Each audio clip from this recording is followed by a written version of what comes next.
ওই জায়গাটা দেখেন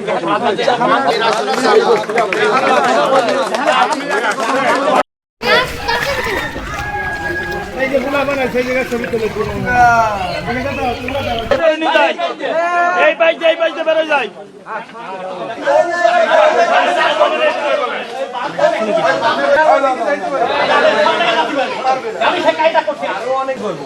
সেই সব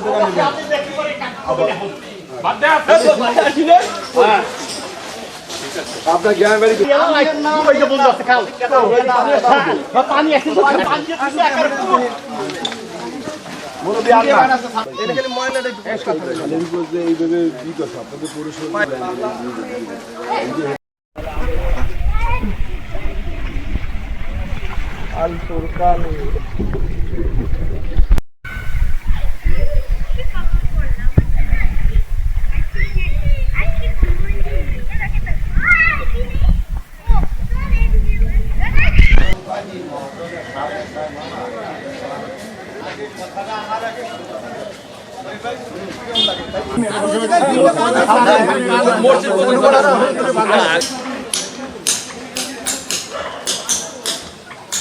এটা কোনো কালভার্ট না, এটা হচ্ছে নিচে একটা পাইপ দিয়ে তার উপর দিয়ে কালভার্ট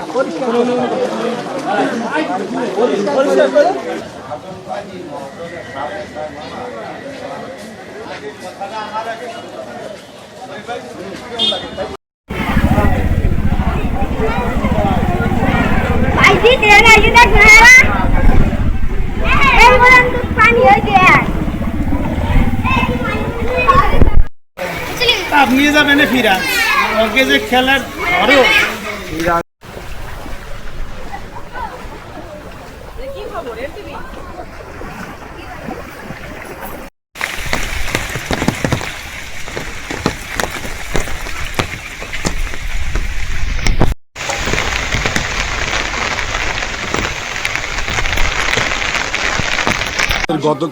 গত পরশুদিন গতকাল এই গোপালগঞ্জে প্রচুর বৃষ্টি হয়েছে।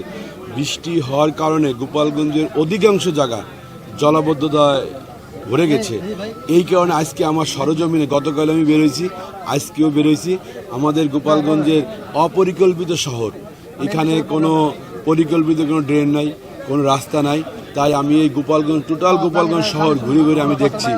দেখার পর যাতে আমার সাথে পৌরসভার কর্মকর্তারাও আছেন, আগামীতে আমাদের যে বাজেট আসবে এবং আমরা চাই পরিকল্পিত একটা শহর গড়তে, এই জন্য ইসলামপাড়া, আজকে আমি এখন আপনাদের সাথে ইসলামপাড়ায় দাঁড়াই কথা বলছি। এই পাড়াটার বেহাল দশা। এই পাড়ার মানুষরা স্কুল কলেজ, বাচ্চারা স্কুল কলেজ যেতে পারে না, বয়স্করা তারা হাঁটতে পারে না। এই রাস্তা, ড্রেন কিছুই এই পাড়ায় নাই। তাই আমি এনাদের এই মুরব্বীদের কথা দিচ্ছি, আগামীতে ইনশাল্লাহ এই ইসলামপাড়াকে যাতে এই প্রপার ড্রেন ব্যবস্থা এবং রাস্তাঘাট করা যায়, সেই ব্যবস্থা ইনশাল্লাহ পৌরবাসীর জন্য আমি সেটা করতে চাই। আর অন্যান্য পাড়ার যে সমস্যা আছে, সব সমস্যা আমরা আমাদের মাননীয় প্রধানমন্ত্রী জনাব তারেক রহমান, উনি 25 পৌরসভা, 25 প্রকল্প, 16 প্রকল্প এবং ওয়ার্ল্ড ব্যাংকের যে প্রকল্প আমাদের গোপালগঞ্জ পৌরসভা তার মধ্যে আছে।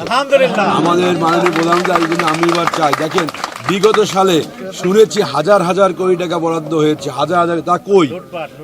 শুধু আর কিছু বলতে চাই না আমি, তার তো কিছুই নাই। আমি আজকে আমি একজন এমপি হয়ে এদিন ঘেমে যাচ্ছি, সরজমিনে এসে আমি আজ এখানে দেখছি। আমি প্রতিটা পাড়ায় এরকম সরজমিন দেখে কাজ করতে চাই, যাতে নগরবাসী উপকৃত হয়, নগরবাসী স্বাচ্ছন্দ্যে চলাফেরা করতে, তাদের শান্তির জন্য, তাদের সুন্দর একটা গোপালগঞ্জ পৌরসভা গঠন করার জন্য আমি পৌরবাসীদের সাথে নিয়ে নগরে যারা পৌরসভায় যারা চাকরি করে কর্মকর্তা, তাদের সবাইকে সাথে নিয়ে আমি এই গোপালগঞ্জ শহরকে একটা পরিকল্পিত শহর হিসেবে গড়ে তুলতে চাই।